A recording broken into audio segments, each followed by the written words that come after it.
বর্তমান অন্তর্বর্তীকালীন সরকারকে বৈধতা দেয়নি,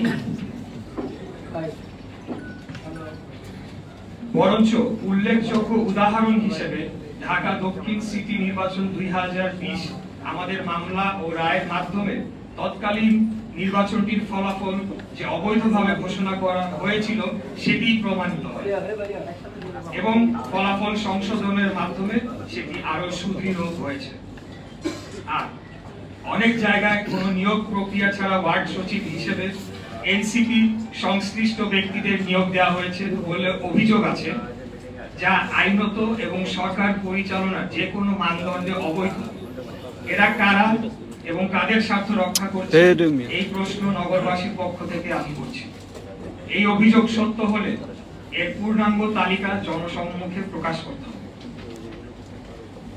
এবার আমি আপনাদেরকে বলতে চাই যে আমাদের আজকের এই প্রেস কনফারেন্সটি গতকাল করার কথা ছিল, কিন্তু আপনারা জানেন গতকাল নগর ভবনে একটি ন্যাক্কারজনক হামলার ঘটনা ঘটেছে। সেই বিষয়ে এবার আমি আপনাদেরকে বলব। গতকাল হামলার পরিকল্পনা ও বাস্তবায়ন করা হয়েছে স্থানীয় সরকার উপদেষ্টার ঘনিষ্ঠ হিসেবে সুপরিচিত কিছু দুর্নীতিবাজ কর্মকর্তাদের নেতৃত্বে। এরা কেউ কেউ নিজেদেরকে বিএনপি ঘরানার পরিচয় দিলেও তারা দলের কোনো পদে নেই। উপরন্তু তারা আওয়ামী ফ্যাসিস্ট আমলের মেয়রদের ঘনিষ্ঠ সহযোগী হিসাবে দুর্নীতি লুটপাট করেছে। তাদের মূল হোতা গতকালকে আন্দোলনকারীদের হত্যা চেষ্টা করা হোতা গোলাম কিবরিয়া রুবেলের বিরুদ্ধে ব্যাপক দুর্নীতির অভিযোগ রয়েছে।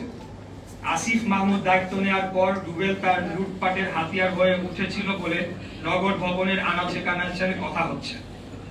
তাই মরিয়া হয়ে রুবেল গমকে নগর ভবনে পুনর্বহাল করার জন্য এক ঢিলে দুই পাখি মারার চেষ্টা করা হয়েছে।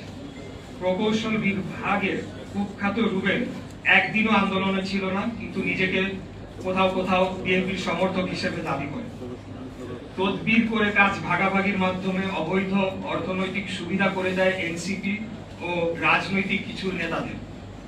শুরু থেকেই আন্দোলনকারীদের বিরোধিতা সে করেছে এবং গোপন সূত্রে জেনেছি আন্দোলনের এক পর্যায়ে কৃত্রিম গোলযোগ সৃষ্টি করে সেই ডামাডোলের মধ্যে বাংলাদেশের সরকার কর্তৃক ঘোষিত এক শীর্ষ সন্ত্রাসীর মাধ্যমে আমাকে সহ আন্দোলনকারীদের কয়েকজনকে হত্যা পরিকল্পনা করেছিল বা চেষ্টায় ছিল।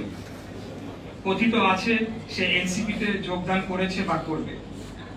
আসিফ মাহমুদ তার বক্তব্য ও কথাবার্তায় লাগাম টেনে ধরে বর্তমানে যে কিছুটা স্থিতিশীল অবস্থা রয়েছে তা বিনষ্ট করবে না বলে আমি আশা ব্যক্ত করছি এবং কোনো ক্রমে কারো প্ররোচনায় বা নিজ সিদ্ধান্তে আন্দোলনের অংশগ্রহণকারী কর্মকর্তা ও কর্মচারীদের বিষয়ে প্রতিহিংসামূলক পদক্ষেপের চিন্তা ভুলক্রমে করবে না। এটি একটা সতর্কবাণী হিসাবে আমি দিচ্ছি। এর কোনো ব্যত্যয় হলে ঢাকা নগরবাসী মেনে নিবে না এবং পুনরায় আন্দোলন শুরু হলে তার নগর ভবনের গণ্ডি পেরিয়ে রাজপথে গড়াবে, সেটি করা উচিত।